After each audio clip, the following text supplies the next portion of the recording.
రాష్ట్ర కార్యక్రమానికి మీ అందరికీ స్వాగతం పలుకుతూ ఈ వార్తలు చదువుతూ ఉన్నది మీ పూర్వపు ముఖ్యమంత్రి, ప్రస్తుత తమిళనాడు గవర్నర్ అయినటువంటి మీ కొణిజేటి రోషే తప్ప మరొకరో ఇంకొకరో కాదు. ఇదిగో మరి చూసినట్లయితే నా హయాంలో ఆ కుర్రజగన్ ఎంతసేపు ఓదార్పేతలతో సరిపెట్టుకున్నాడు తప్ప ఇలా రాజీనామాలు చేయడమో లేకపోతే ఉప ఎన్నికలు తేవడమో లాంటి పనులు పెట్టుకున్నటువంటి వాడే కాదు. మరి ఈ గందరగోళాలన్నీ కూడా మన కిరణ్ కుమార్ రెడ్డి హయాంలోనే జరిగాయి తప్ప మరొకరి హయాంలోనో ఇంకొకరి హయాంలోనో జరిగినటువంటివి కావని మనందరికీ తెలిసిందే. ఇదిగో మరి చూసినట్లయితే ఉప ఎన్నికల్లో కాంగ్రెస్ ఘోర పరాజయానికి బాధ్యత వహించాల్సింది కిరణ్ కుమార్ రెడ్డి తప్ప సత్యబాబు ఈ రోషియో కానే కాదు కదా.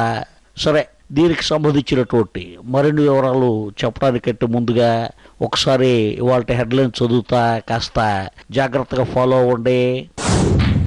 నా హయాంలో జగన్ ఓదార్పుతోనే సరిపెట్టుకున్నాడు, కిరణ్ హయాంలో అసలుకే సరిపెట్టాడు. సీఎంగా నా ముఖం చూడలేనంత కొండా సురేఖ, అందుకే అసెంబ్లీకి రాకుండా చేసింది ఆవిడ హస్తరేఖ. రాజ్భవన్లో ఉప్పు కారం లేదయ్యా, పవర్ అంతా సీఎం పేషిలోనే ఉంటుందయ్యా.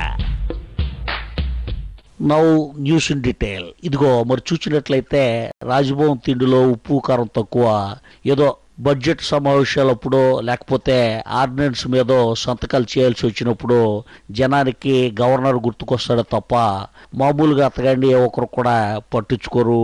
అసలు గవర్నర్ అనేటువంటి వాడు ఏ ఒక్కరికి కూడా గుర్తురారు. మరి చూసినట్లయితే సీఎం పేషి తిండిలో అన్ని రకాల రుచులు కూడా ఉంటాయి తప్ప చప్పగానో మరోలాగానో ఉండదు కదా. మరి ముందు వచ్చిన చెవుల కన్నా వెనకొచ్చినటువంటి కొమ్ములకి పొదును ఎక్కువ అని చెప్పి మనకి సామెత ఒకటి ఉండనే ఉంది. గవర్నర్ పదవి కన్నా ముఖ్యమంత్రి పదవిలోనే మజా ఉంటుంది తప్ప మరొకటో ఇంకొకటో కాదు. సరే, దానికి సంబంధించినటువంటి మరిన్ని వివరాలు చూడడానికి మన స్పెషల్ కరెస్పాండెంట్ అంజిబాబు కూడా లైవ్ లో ఉన్నాడు. అతగాడిని అడిగి మరిన్ని వివరాలు తెలుసుకుందాం. Over to Anjibabu. నమస్కారం రోసయ్య గారు, నేనండి విజయమ్మను మాట్లాడుతా ఉన్నాను. మీరు ఆ రోజు గవర్నర్గా వెళ్ళిపోయి మా జగన్ బాబుకు వాళ్ళ నాన్నగారి సీఎం సీట్ ఇచ్చేస్తే ఇవాళ ఇంత గొడవ జరిగేదా చెప్పండి? ఇప్పుడు మీరు మళ్ళీ సీఎం సీట్ మీద ఆశలు పెట్టుకోవడం అసలు న్యాయమా అని చెప్పండి. నాయన లేని మా జగన్ బాబును ఇంకా సీఎం కానివ్వరా? పైనుండి ప్రభు చూస్తున్నాడు, అన్యాయం చేయకండి.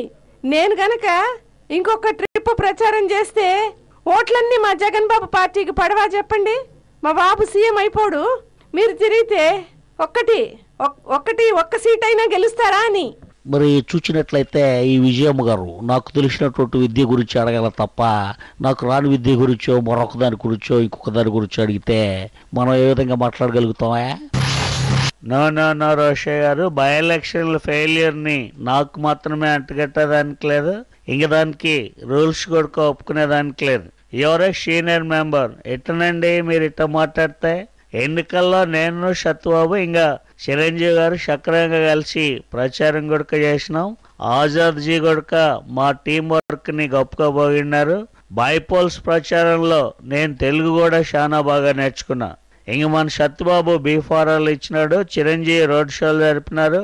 ఫలితాలని మా ముగ్గురికి సమానంగా వంచేదనుకున్నది కానీ ఇంక మీరు చెప్పినట్టుగా ఏ ఒక్కరికి ఆపాదించేదానికి లేదు. This is very clear. మరి చూసినట్లయితే మన కిరణ్ కుమార్ రెడ్డి పాపం ఫెయిల్యూర్స్ నుండి తప్పించుకునేటువంటి పనిలో ఉండడం తప్ప మరొకటో ఇంకొకటో కాదు కదా.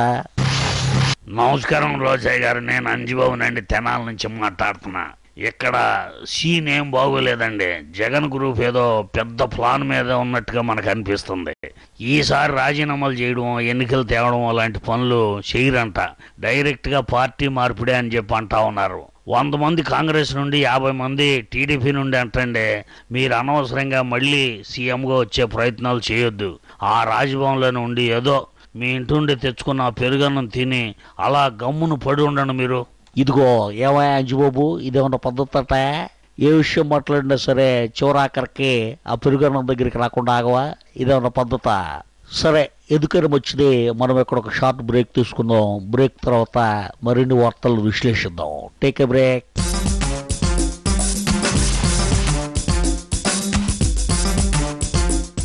Welcome back. నా వార్తలు నెక్స్ట్ కార్యక్రమానికి విరామం తర్వాత మళ్ళీ తిరిగి స్వాగతం. మరి చూసినట్లయితే నమస్కారం దోసయ్య గారు, నేను జగన్ మాట్లాడుతున్నాను, చెంచలగూడ జైలు నుండి. మీరు నన్ను కుర్ర జగన్ అనేవారు కాదా అని నేను అడుగుతున్నా. ఇప్పుడైనా మీకు నా కెపాసిటీ ఏమిటో తెలిసిందా అని అడుగుతున్నా. ఆ రకంగా చూస్తే ఏపీని నేను కర్ణాటకని మా జైలు బ్రదర్ గాలి జనార్దన్ రెడ్డి ఆల్రెడీ పంచుకున్నాం. సెంటర్లో కూడా మా జైలు బ్రదర్సే సంకీర్ణ ప్రభుత్వాన్ని నడపలేరా అని నేను అడుగుతున్నా. దయచేసి సమాధానం చెప్పండి. ఇదిగో విన్నారు కదా ఇతడి ధోరణి. ఈ కుర్ర జగన్తో నేను ఒక్క విషయం మాట్లాడినా సరే మరి దాని తాలూకా ప్రమాదం అనేది ముంచుకొస్తుందే తప్ప మరొకటో ఇంకొకటో కాదు కదా. నమస్కారం రాశారు, నేనండి కొనుగోలు శివశంకర్ వరప్రసాద్. మీ చిరంజీవిని, అదే మీ మెగాస్టార్ చిరంజీవిని, ఇప్పుడు ఫుల్గా కేర్ ఆఫ్ గులాం నబీ ఆజాద్. మరి చూసినట్లయితే కాంగ్రెస్ పరువుని కాస్తైనా దక్కించాను అంటే అది మెగాస్టార్ చలవే అనమాట. అప్పుడు గవర్నమెంట్ని కాపాడింది నేనే, ఇప్పుడు ఆ 2 సీట్లు గెలిపించింది నేనే. మరి మనం అప్పుడు అనుకున్న ప్యాకేజీల్లో ఈ 2 సీట్లు లేవు కదా. మరి ఆ మేరకి మన ప్యాకేజ్ సైజ్ ఏమైనా పెంచేటువంటి అవకాశం ఉందా? ఒక్కసారి మీరు మేడంతో మాట్లాడితే ఓ పని అయిపోతుంది కదా. ఇదిగో ఏవా చిరంజీవి, ఇదేమైనా పద్ధత? ఎప్పుడు చూసినా ఆ ప్యాకేజీ గొడవ తప్ప మరొకటో ఇంకొకటో మాట్లాడవు కదా. ఆయన నాకు తిరిగి అడుగుతా, తిరుపతి గురించో మరో షీట్ గురించో ఎందుకని మాట్లాడవా నువ్వు? నీ ధోరణి కనుక ఎవరైనా వింటే నోటితో నవ్వరు, ఆ తర్వాత నీ ఇష్టం. మిస్టర్ రోజాయాజీ, ఏపీ ఉప ఎన్నికల ఫలితములు మాకు చాలా బాధాకరములు.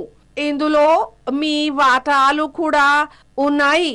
జగన్ను మహబూబాబాద్ లో హీరో చేసింది మీరే అని నాకు రిపోర్ట్స్ అందాయి. దీనిపై మీ సంజాయిషి ఎక్స్ప్లెనేషన్ మాకు పంపడములు అవసరములు. అయ్యా విన్నారు కదా. మరి ఆ రకంగా మనం చూసినట్లయితే ఈ మేడం గారికి అందేవన్నీ కూడా తప్పుడు రిపోర్ట్ల తప్ప మరొకటో ఇంకొకటో కాదు. సరే ఈ వార్తలతో ముగిస్తూ ఉన్నా, మళ్ళీ వచ్చే వారం కలుద్దాం. అంతవరకు సెలవు, నమస్తే. జై కాంగ్రెస్, జై జై సోనియా గాంధీజీ.